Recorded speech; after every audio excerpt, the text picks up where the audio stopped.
Salam, saudara kekasih dalam Yesus Hamasiah. Saya akan bawakan satu renungan singkat. Ini bicara tentang bajak laut. Saya beri judul Sisi Positif dari Bajak Laut. Teks saya ambil dari kitab ELT 3 yang berbunyi seperti ini. 1 Korintus pasal 12 ayat 27. Kamu semua adalah tubuh Yesus dan kamu masing-masing adalah anggotanya. Nah, saudara, Rasul Paulus menekankan bahwa kita adalah bagian dari satu tubuh Yesus, di mana setiap anggota itu memiliki peran dan tanggung jawab masing-masing. Tidak ada yang tidak berguna atau tidak ada yang tidak berarti. Nah, bagaimana kaitannya dengan bajak laut? Kenapa kok menarik-narik ke bajak laut seperti itu? Nah, kalau kita lihat bajak laut ini sebagaimana dalam tulisan Peter Leeson mengatakan begini nih, ada 4 di dalam buku itu yang dapat diambil dari hal yang positif, maksudnya dari bajak laut. Yang pertama, kalau kita lihat itu ikatan kekeluargaan yang kuat dari mereka. Nah, para bajak laut ini memiliki rasa kekeluargaan yang kuat gitu ya, dan sangat menghormati dan pemimpin mereka juga dalam hal ini, karena mereka merasa bahwa kapal itu, perahu yang mereka miliki itu adalah rumah mereka, rumah bersama dari mereka, baik pemimpin dan juga seluruh anggota-anggotanya.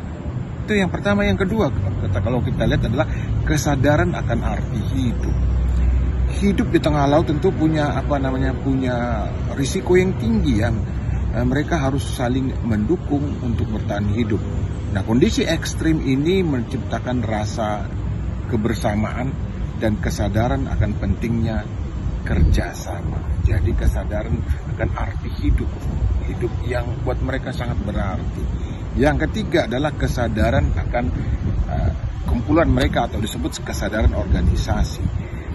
Di dalam bajak laut itu maksudnya tidak ada rasisme, tidak ada ketidakadilan, tidak ada ketidakjujuran. Semua dijunjung tinggi, kesetiaan itu menjadi nilai utama buat mereka. Mereka menyadari bahwa organisasi yang sehat yang mereka buat itu, yang mereka sedang jalani, itu benar-benar harus berfungsi. Organisasi itu harus melindungi mereka. Jadi kesadaran organisasi.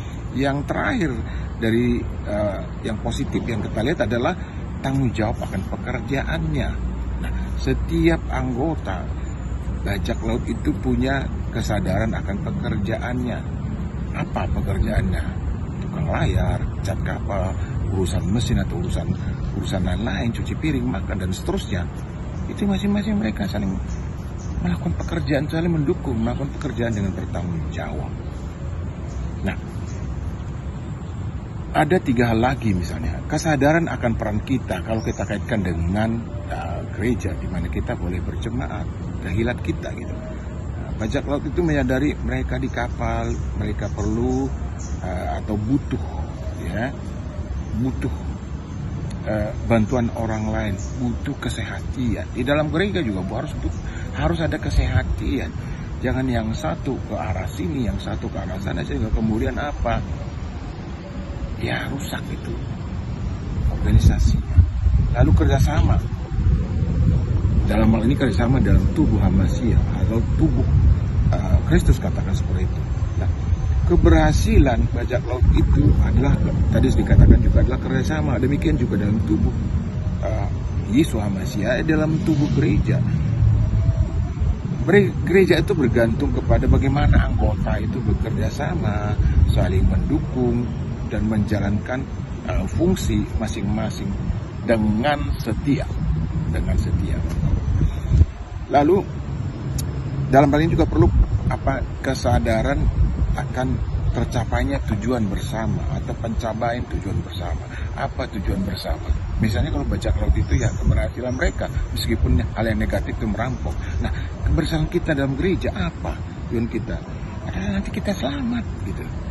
Nah, kesadaran kita bahwa kita nanti punya tujuan yang sama, yaitu keselamatan itu harusnya mendorong kita, memotivasi kita untuk mencapai tujuan itu, dan akhirnya membuat semua jemaat atau kehilat itu anggotanya berbahagia, bersuka cita di dalam melakukan pelayanannya, di dalam melakukan pekerjaannya di ladang Tuhan.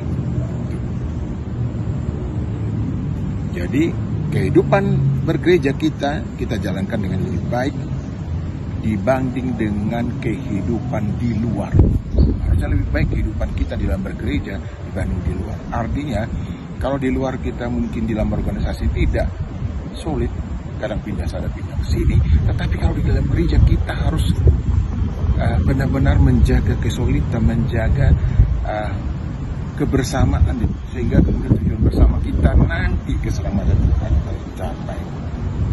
Bagaimana bajak laut mencapai tujuannya meskipun hal yang negatif, tetapi di dalam gereja harusnya lebih baik, ya, lebih baik kehidupan di dalam bergereja dibanding dengan kehidupan di luar sana, kehidupan kita sehari-hari. Jadi kehidupan yang lebih baik itu akan tercipta jika kita seperti apa yang ditunjukkan oleh bajak laut itu, ya, ikatan kekeluargaan yang kuat, terus kesadaran akan arti hidup, kesadaran organisasi, tanggung jawab pekerjaan. Demikian renungan singkat ini saudaraku. Tuhan Yesus memberkati kita sekalian. Salam.